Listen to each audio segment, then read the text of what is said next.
अस्सलामुअलैकुम स्टूडेंट्स, कैसे हैं आप सब। उम्मीद करती हूँ आप सब खैरियत से होंगे। स्टूडेंट्स, कल हमने जहाँ से छोड़ा था वहीं से हम कंटिन्यू करेंगे ब्रांचेस और सब फील्ड्स ऑफ बायोलॉजी।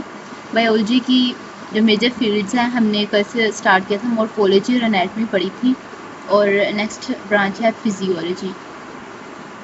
ये आप बुक में भी देख सकते हैं, physiology, histology, cytology, molecular biology, embryology और जेनेटिक्स। आज हम इतना पढ़ेंगे students. Okay, so physio means function and logy means discussion. Function का मतलब होता है कोई काम, जो भी चीज़ है वो क्या काम सर अंजाम दे रही है वो उसका फंक्शन है। मैं आपको पढ़ा रही हूँ तो पढ़ाना मेरा फंक्शन है। लॉजी का मतलब है डिस्कशन, डिस्कस करना, उस चीज़ के बारे में बातचीत करना। The branch of biology that deals with the functioning of body parts। Body parts जो इंसानी जिस्म के या फिर कोई भी बॉडी हो सकती है, सिर्फ इंसान की नहीं, प्लांट्स, एनिमल्स, माइक्रो ऑर्गेनिजम्स, उनकी बॉडी में जो भी फंक्शंस हो रहे हैं उनको स्टडी करने को कहते हैं फिजियोलॉजी। एग्जाम्पल में आ जाता है हमारे पास transportation of vital substances by blood circulatory system. जो ज़रूरी चीज़ें हैं हमारी, उसकी ट्रांसपोर्ट ब्लड सर्कुलेटरी सिस्टम जो करता है उसको हम कहते हैं फिजियोलॉजी। ये फिजियोलॉजी की एग्जाम्पल में आता है। And pumping of the blood by heart जो ब्लड को पंप करता है वो भी इसमें आता है। हिस्टोलॉजी है आगे। हिस्टो का मतलब है टिश्यूज़ एंड लॉजी का मतलब है थॉट, डिस्कशन, थॉट, रीजनिंग, ये सब एक ही चीज़ें हैं। हिस्टो का मतलब है टिश्यूज़ एंड लॉजी का मतलब है थॉट।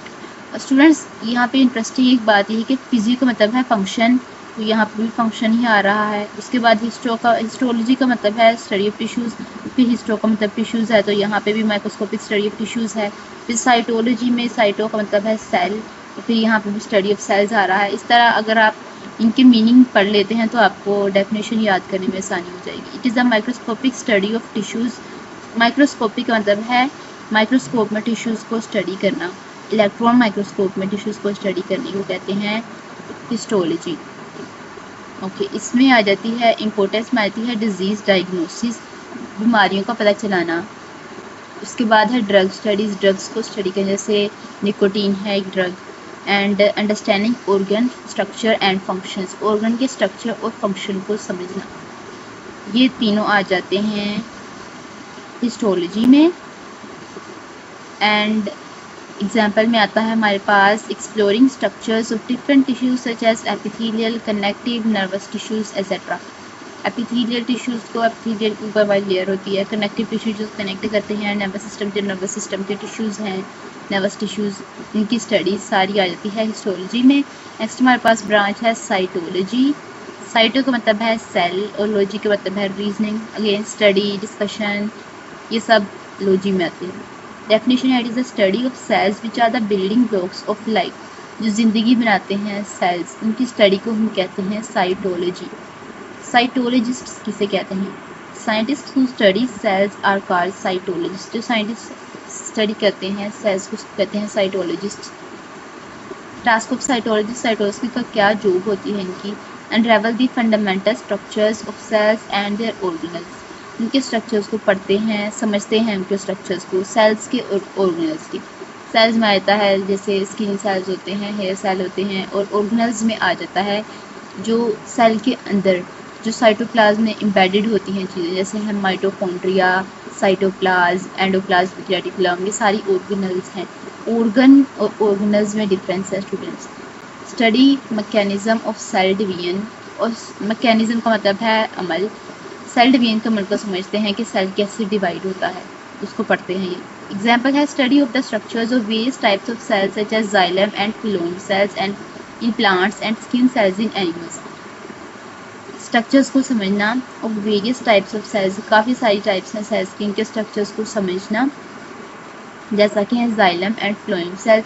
जाइलम और फ्लोएम सेल्स जो प्लांट्स में हैं उनके स्ट्रक्चर को समझना, या and skin cells in animals, या फिर स्किन सेल हैं जैसे एनिमल्स में, उनको पढ़ना।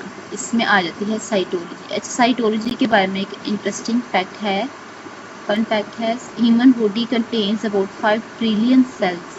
ये आपको एमसीक्यूज भी आ सकता है कि ह्यूमन बॉडी में कितने सेल्स होते हैं, तो तकरीबन ह्यूमन बॉडी में 5 ट्रिलियन सेल्स होती हैं। मिलियन, ट्रिलियन सेल्स होते हैं। एंड ब्रांचेस और सब फील्ड्स ऑफ बायोलॉजी में हमारे पास नेक्स्ट ब्रांच आ जाती है मॉलिक्यूलर बायोलॉजी। डेफिनेशन है, it deals with the study of the biological molecules like carbohydrates, proteins, lipids and nucleic acids. ये स्टडी करता है बायोलॉजिकल मॉलिक्यूल्स को, जैसा कि हैं carbohydrates, proteins, lipids and nucleic acids. Carbohydrates को पढ़ना, कार्बोहाइड्रेट्स मिलकर बनते हैं कार्बन हाइड्रोजन से, नेम से ही जाहिर है। प्रोटीन्स हैं जो अमीनो एसिड से मिलकर बनते हैं, लिपिड्स हैं एंड न्यूक्लिक एसिड्स। नेक्स्ट है task of molecular biologist. Molecular biologist molecular biology को स्टडी करते हैं, उनको कहते हैं स्टडी दी फंडामेंटल लाइफ प्रोसेसेस, जो ज़रूरी हैं लाइफ प्रोसेसेस उनको स्टडी करते हैं। ये डिवेलप ड्रग्स की डेवलपमेंट करते हैं, बेहतर बनाने के लिए काम करते हैं ड्रग्स को। Create genetically modified organisms, GMOs जिसको हम कहते हैं, जेनेटिकली मॉडिफाइड ऑर्गेनिजम्स को बनाते हैं। GMOs का मतलब है कि जब हम टिश्यू कल्चर या फिर इस तरह की टेक्निक से जेनेटिकली मॉडिफाइड ऑर्गेनिज्म बनाते हैं, ये बायोटेक्नोलॉजी का एक टॉपिक है। GMOs। ड्रग्स कितने टाइप के ड्रग्स हो सकते हैं, जैसा कि है मेडिसिनल ड्रग्स हैं और एडिक्टिव ड्रग्स हैं। मेडिसिनल जो होते हैं वो मेडिसिन यूज़ होते हैं, एडिक्टिव जो होते हैं उससे एडिक्शन हो जाती है, जैसा कि निकोटीन है वो एडिक्टिव ड्रग है।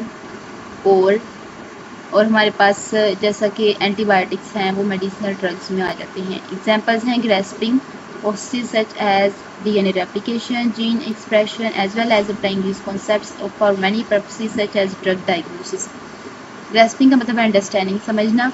प्रोसेसेस हैं जैसा कि DNA रेप्लिकेशन, DNA कैसे रेप्लिकेट करता है उसको स्टडी करना, जीन एक्सप्रेशन को स्टडी करना, and applying this concepts in many for many purposes such as drug diagnosis, drugs की डायग्नोसिस में ड्रग्स को डायग्नोस करना, ड्रग्स का पता लगाना, उसमें ये स्टडी होते हैं, स्टडी करते हैं हम इसे।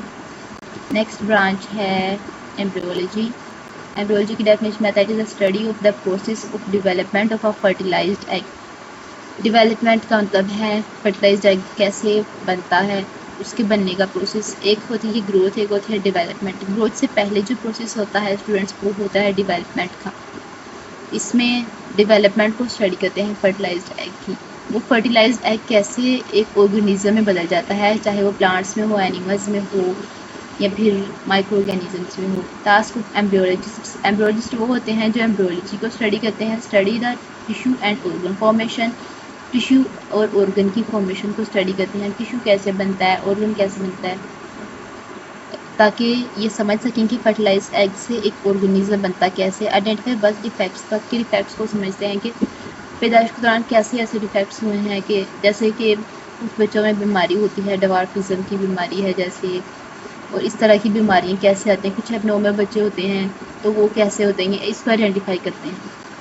डेवलप मेडिकल ट्रीटमेंट्स की डेवलपमेंट भी करते हैं एम्ब्रियोलॉजिस्ट। मेडिकल ट्रीटमेंट्स ज़्यादा से ज़्यादा निकालते हैं। एग्जाम्पल्स में आता है डेवलपमेंट ऑफ हार्ट की डेवलपमेंट कैसे हुई है, and the formation neural tube होती है।